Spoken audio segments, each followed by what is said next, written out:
નમસ્કાર, પ્રણામ, સ્વાગત છે તમારું મારી યુટ્યુબ ચેનલમાં। મિત્રો, આજની કહાની એક સામાજિક અને જ્ઞાનવર્ધક અને માતાઓએ ખાસ સાંભળવા જેવી કહાની બનવાની છે।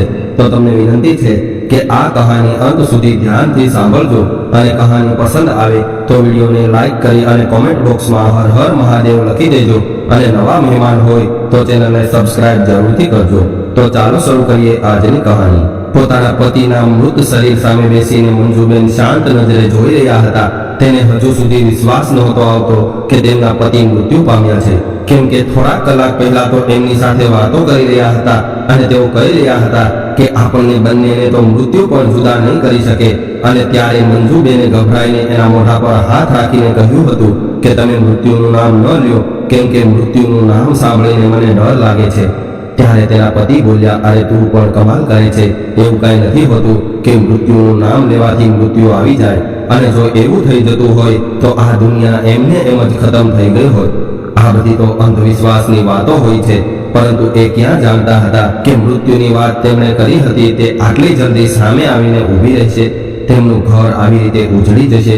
જ્યારે મંજુબેનના પતિ ઓફિસમાં બેઠા હતા અને કામ કરતા હતા ત્યારે જ તેને હાર્ટ એટેક આવ્યો અને એમની સાથે કામ કરવાવાળા કર્મચારીઓ તેને હોસ્પિટલ લઈ જવા માટે દોડવા લાગ્યા, પરંતુ હોસ્પિટલે પહોંચ્યા પહેલા જ એમનું મૃત્યુ થઈ ગયું હતું।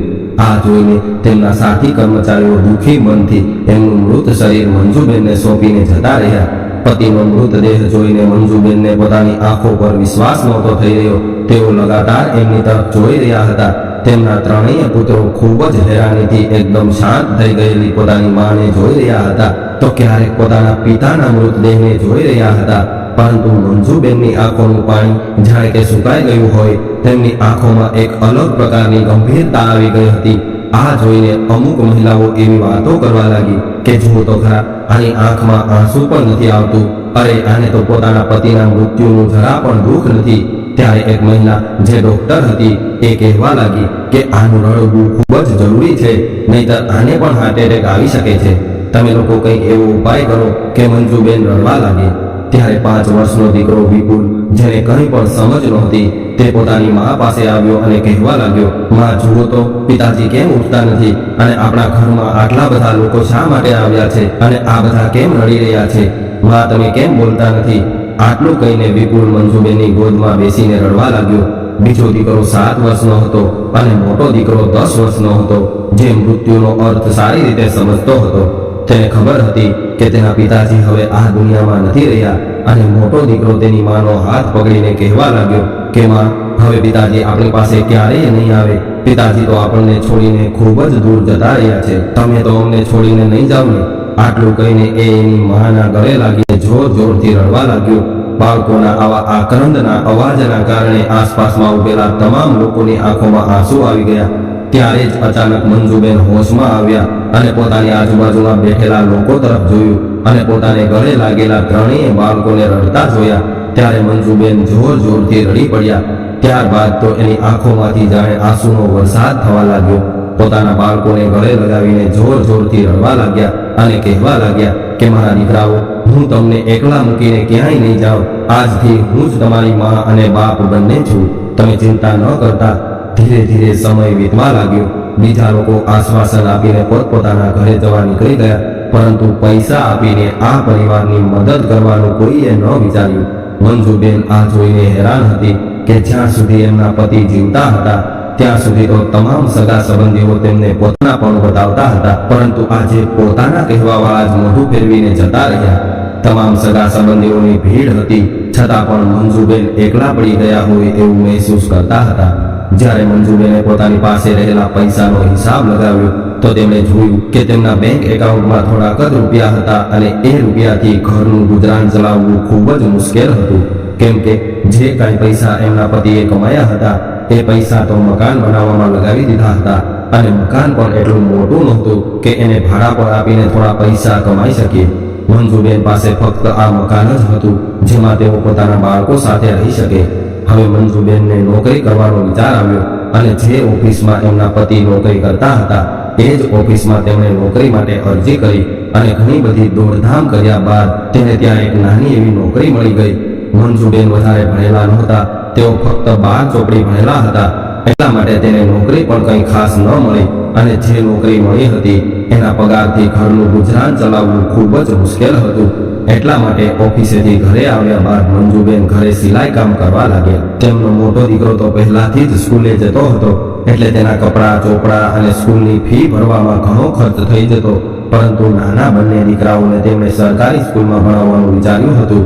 હવે મંજુબેન ખૂબ જ મુશ્કેલીથી પોતાના ઘરનું ગુજરાન ચલાવવા લાગ્યા. તેમના પતિએ પોતાનો એક નાનો એવો વીમો કરાવ્યો હતો. એટલા માટે પતિના મૃત્યુ બાદ તેને વીમાના 2 લાખ રૂપિયાની રકમ મળી હતી. પરંતુ આ રૂપિયા વાપરવાના બદલે તેમને બાળકોના આગળના ભણતર માટે મૂકી દીધા હતા. મંજુબેનના સાસરિયામાં એમના દિયર અને જેઠ પણ હતા, જેને પૈસાની કોઈ કમી નહોતી. પરંતુ કોઈ એક પણ સંબંધીએ આવીને એમને પૈસાની મદદ ન કરી. તો પણ મંજુબેને હિંમત હારી નહીં. તેઓ દિવસ રાત એક કરીને મહેનત કરવા લાગ્યા અને પોતાના બાળકો માટે પૈસા કમાવા લાગ્યા. હવે ધીરે ધીરે બાળકો મોટા થતા ગયા, એમ ઘરનો ખર્ચ પણ વધતો ગયો અને સમયની સાથે મોંઘવારી પણ વધતી હતી. બાળકોનું ભવિષ્ય બનાવવાના ચક્કરમાં તેમણે પોતાના તરફ ધ્યાન જ ન આપ્યું. તે પોતાના બાળકોને પૌષ્ટિક આહાર ખવડાવવાની ખૂબ જ કોશિશ કરતી રહેતી, પરંતુ પોતે ક્યારેય નથી ખાધું અને બાળકોને પણ ખબર નહોતી કે તેમની માં બાળકો જમી લે ત્યારબાદ વધેલું એઠું જૂઠું ખાઈને સૂઈ જાય છે. અને રોજ ભૂખ્યા રહેવાના કારણે મંજુબેનનું શરીર હાડ પિંજર જેવું થઈ ગયું હતું.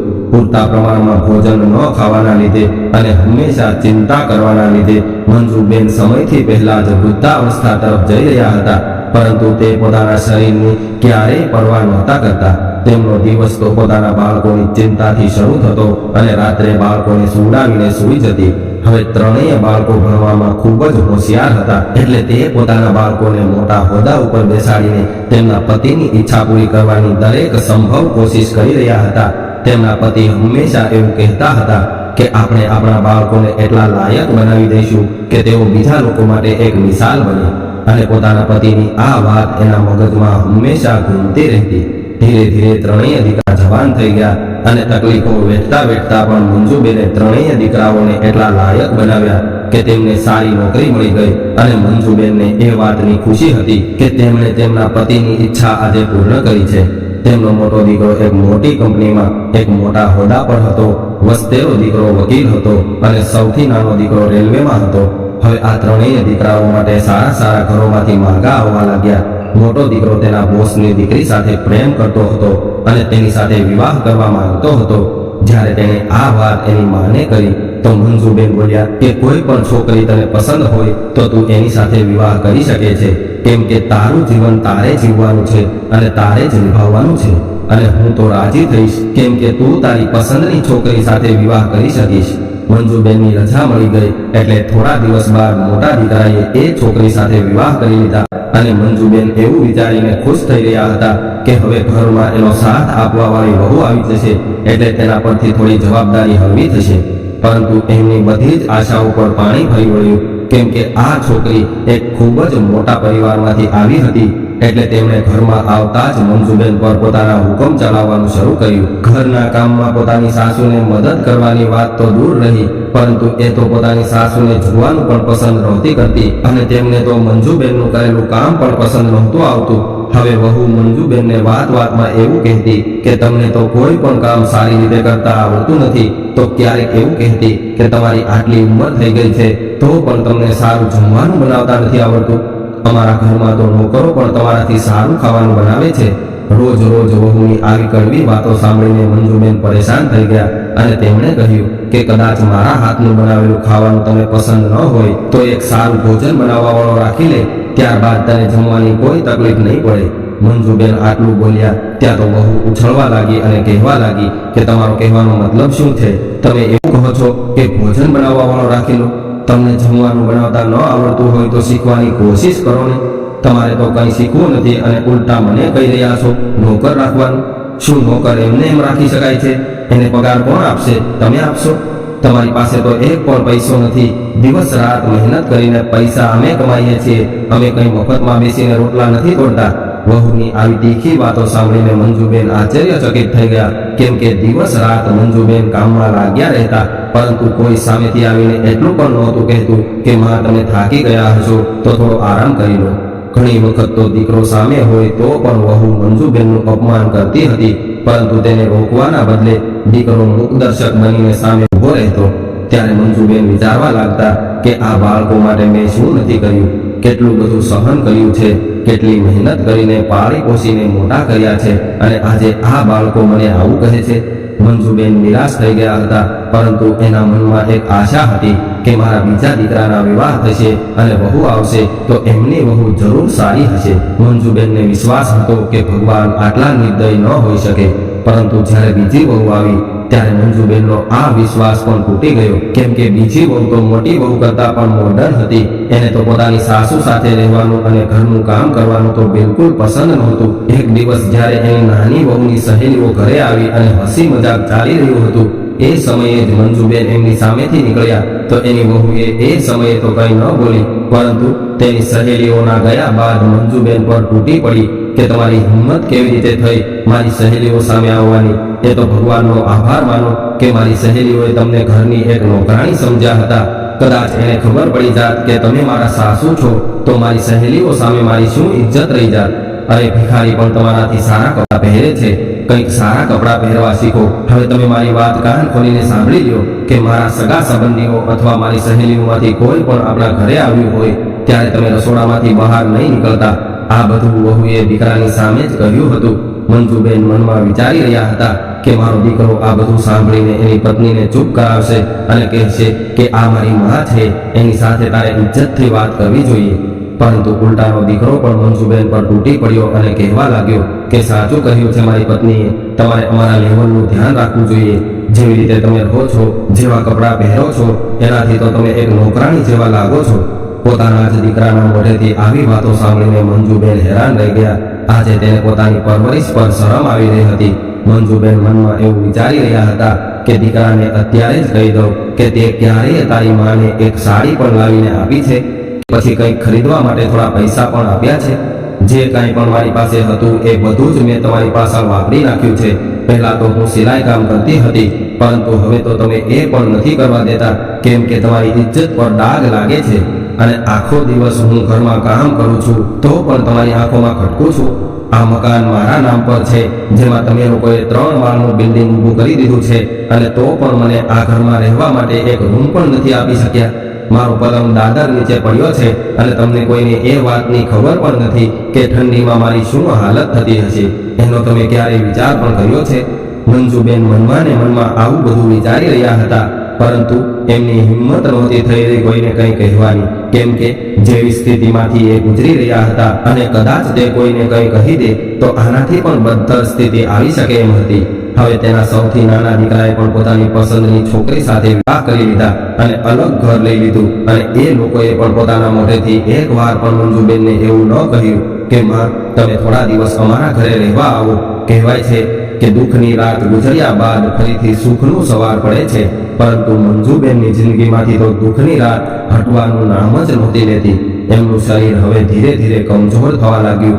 શિયાળાની ઠંડીમાં પણ વાસણ ધોવાનું કામ કરવાના લીધે તેને ખૂબ જ ખાંસી આવવા લાગી હતી, પરંતુ કોઈને મંજુબેનની જરા પણ ચિંતા નહોતી કે ના કોઈએ મંજુબેનને કહ્યું કે ચાલો દવાખાને જઈએ. વહુઓ તો પરાઈ હતી, પરંતુ એમના દીકરાઓએ પણ એના તરફથી મોઢું ફેરવી લીધું હતું. જનરેશન ગેપનો વાયરસ આટલો બધો ફેલાઈ રહ્યો છે કે માતા પિતા અને દીકરાઓ જેવા લોહીના સંબંધોમાં પણ દૂરી બનવા લાગી છે. આવા સમયે તિરસ્કાર કરાયેલા વૃદ્ધ લોકો ક્યાં જશે? શું આ લોકો આવી રીતે જ સહન કરીને મરતા રહેશે? હવે તો મંજુબેનની એવી હાલત થઈ ગઈ હતી કે તેઓ ખુદની જિંદગીથી થાકી ગયા હતા. તેઓ હવે જીવવા નહોતા માંગતા. બંને દીકરાઓએ પોતપોતાના મકાન ખૂબ જ સારી રીતે સજાવ્યા હતા. પૈસાની કોઈ કમી નહોતી, પરંતુ પોતાની મા માટે એક પણ પૈસો વાપરવો એ એના દીકરાઓને જરાય પસંદ નહોતું. પરંતુ કહેવાય છે ને કે ભગવાનના ઘરે દેર છે પણ અંધેર નથી. જેવું વાવીએ છીએ એવું જ રણવા મળે છે. આ બંને દીકરાઓના ઘરે સંતાન નહોતા થઈ રહ્યા, અને આ દુઃખ બંને દીકરાઓ અને વહુઓને ખૂબ જ પરેશાન કરતું હતું કે એમના ઘરે કોઈ સંતાન નથી. ઘણા બધા ઈલાજ કરાવ્યા, પૂજા પાઠ કરાવ્યા, પાણીની જેમ પૈસા વાપર્યા, પરંતુ જે કામ સૌથી વધારે જરૂરી હતું એ કામ તો તેમણે કર્યું જ નહોતું.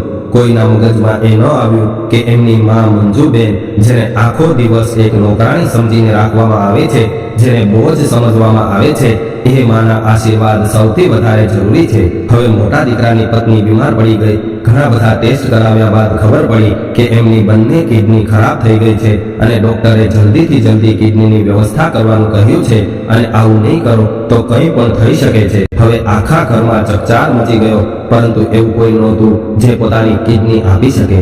બધાને પોતપોતાની પડી હતી. નસીબનો ખેલ તો જુઓ. જે વહુએ મંજુબેનને ખૂબ જ દુઃખ આપ્યું હતું એ જ વહુ માટે મંજુબેન પોતાની કિડની આપવા માટે તૈયાર થયા. તેઓ જીવનભર ત્યાગની આહુતિ આપતા રહ્યા, કેમ કે તેઓ એવું માનતા હતા કે મારા ઘરમાં બધા ખુશ રહી શકે, પરંતુ કોઈ એની કિંમત ન આંકી શક્યા. હવે એના પાડોશની મહિલાઓ આ બીમાર પડેલી વહુ પાસે જઈને કહેવા લાગી કે ખૂબ જ ભાગ્યશાળી છો તું કે તને આટલી સારી સાસુ મળી છે કે તે રાજી ખુશીથી તને એમની કિડની આપવા તૈયાર થઈ ગઈ. આજના જમાનામાં આવો ત્યાગ કોણ કરે છે? આ સાંભળીને મંજુબેનની મોટી વહુ બોલી, કિડની આપીને તે મારા પર ક્યાં મોટું અહેસાન કરી રહી છે? આમ પણ તે હવે થોડા દિવસની મહેમાન છે અને તે પોતાના દીકરાના પરિવાર માટે નહીં કરે તો કોના માટે કરશે?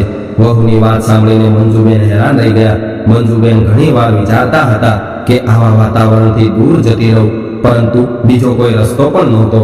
તેમણે તો એવું વિચાર્યું હતું કે તેના દીકરાઓ એક આદર્શ દીકરાઓ બનશે, પરંતુ એના પાલન પોષણમાં કઈ જગ્યાએ ભૂલ રહી ગઈ એ મંજુબેન હજુ સુધી સમજી નહોતા શક્યા. પતિના મૃત્યુ બાદ એક પણ દિવસ એવો નહોતો કે મંજુબેનને સુખ મળ્યું હોય. 3 પુત્રોની આ એક અભાગણ માં હતી જેને ભાગ્યનો ખેલ સમજવો જોઈએ, કેમ કે વસ્તેરા દીકરાને પણ ડાયાબિટીસ હતી. અચાનક એનું સુગર લેવલ એટલું બધું વધી ગયું કે તેમની આંખોની રોશની જતી રહી. હવે તેણે પણ જાહેરાત કરી કે કોઈ આંખોનું દાન આપશે તો એને એના બદલામાં ઘણા બધા રૂપિયા આપશે. હવે આ લોકોએ એક પંડિતજીને પૂછ્યું તો એમણે કહ્યું કે મને એવું લાગી રહ્યું છે કે તમે લોકોએ કોઈનું ખરાબ રીતે દિલ દુખાવ્યું છે, તમને કોઈની બદદુઆ લાગી છે. પરંતુ આટલી બધી ઉથલ પાથલ થયા બાદ પણ કોઈની આંખ ન ખુલી. મંજુબેન પ્રત્યે કોઈના હૃદયમાં દયા પ્રગટ ન થઈ.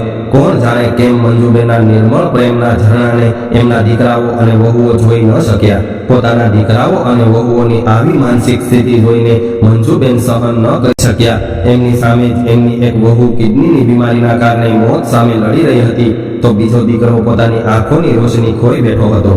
આ બધું જોઈને મંજુબેને એક નિર્ણય કર્યો કે તે પોતાની એક કિડની એમની વહુને દાન કરશે અને એક આંખ પોતાના દીકરાને આપશે. પરંતુ આ દાન કરવાના વિષયમાં ડોક્ટરે કહ્યું કે કોઈ જીવિત વ્યક્તિ પોતાની આંખો દાનમાં ન આપી શકે.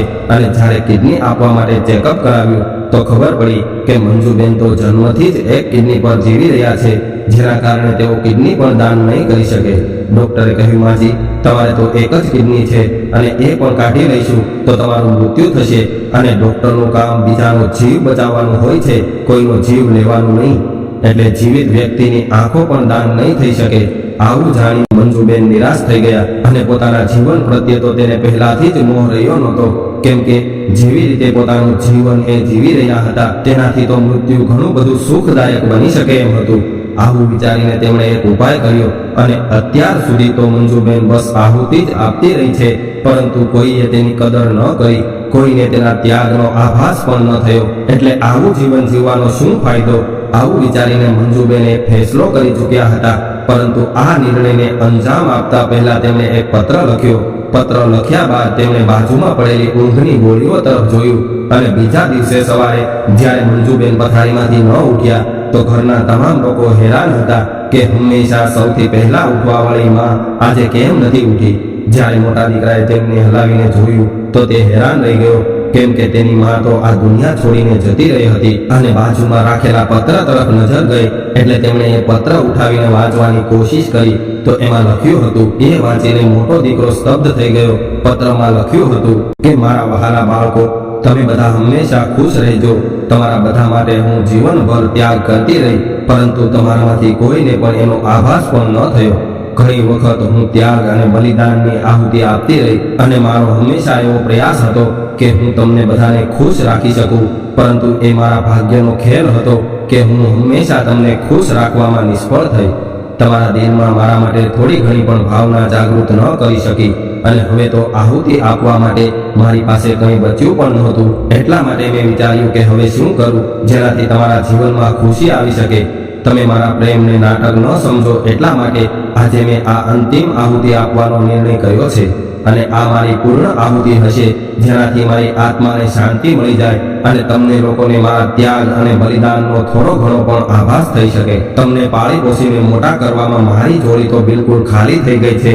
હવે મારી પાસે કંઈ નથી રહ્યું. હા, બસ એક જીવ વધ્યો છે, જેનું બલિદાન આપીને આ સંસારમાંથી વિદાય લઈ રહી છું. જીવનભર મારું મન તમારા પ્રેમ માટે તરસતું રહ્યું, મારા બાળકોના પોતાનાપણા માટે તરસતું રહ્યું, પરંતુ હવે હું થાકી ગઈ છું અને હવે મારી આત્મા શાંતિ ચાહે છે. એટલા માટે મારી કિડની મારી વહુને લગાવી દેજો, જેનાથી તે પોતાનું જીવન જીવી શકે, અને મારી બંને આંખો મારા પ્યારા દીકરાને લગાવી દેજો, જેનાથી તે પોતાના જીવનનો આનંદ માણી શકે. મેં ઘણી કોશિશ કરી, પરંતુ મારા જીવતા જીવ કોઈ પણ ડોક્ટર મારી કિડની કાઢવા માટે તૈયાર નહોતો કે ના મારી આંખો કાઢવા માટે તૈયાર થયો. એટલા માટે મેં આવો નિર્ણય કર્યો છે કે હું હંમેશા માટે આ દુનિયાને છોડીને જતી રહું, અને મારા આ ફેસલાની જવાબદાર હું ખુદ છું. જો કે સમયની ભઠ્ઠીએ મને એટલી હદ સુધી બાળી દીધી છે કે મારી ચિતાની આગ પણ આ બળતરાથી ઓછી હશે. હું મારા જીવનમાં અપમાન સહન કરતા એટલી બધી મરી ચૂકી છું કે મારું મોત પણ એક ઉત્સવ હશે. હવે પત્ર વાંચતા દીકરાની આંખોમાં આંસુ આવી ગયા, અને વાંચ્યા બાદ એને એવો અહેસાસ થયો કે અમારાથી કેવડી મોટી ભૂલ થઈ ગઈ છે. જે માની કદર તેમણે જીવનભર ન કરી, આજે એ જ માએ પોતાના દીકરા અને વહુના જીવન બચાવવા માટે પોતાનું શરીર ત્યાગી દીધું છે. આજે એક મમતામય માં પોતાની પૂર્ણ આહુતિ દઈ ચૂકી હતી. આજે તેના દીકરાઓ પસ્તાવાના લીધે જોરથી રડી રહ્યા હતા, પરંતુ આ પસ્તાવા માટે હવે ખૂબ જ મોડું થઈ ગયું હતું. દોસ્તો, માં શબ્દ સાંભળતા જ એક સુખદ ચેતના, એક પૂર્ણતાનો અહેસાસ અંતર્મનને ભરી દે છે. માતા પિતા આપણા જીવન માટે ખૂબ જ અમૂલ્ય હોય છે. એટલા માટે એમના જીવતા જીવ જ એમની થાય એટલી સેવા કરવી જોઈએ, એમને પ્રેમ કરવો જોઈએ, કેમ કે જ્યારે તેઓ જતા રહેશે ત્યારે આપણે કંઈ નહીં કરી શકીએ. મિત્રો, આજની કહાની તમને કેવી લાગી કોમેન્ટમાં જરૂર જણાવજો, અને પસંદ આવી હોય તો વિડીયોને લાઈક, શેર અને નવા હોય તો ચેનલને સબસ્ક્રાઇબ જરૂરથી કરજો. હર હર મહાદેવ.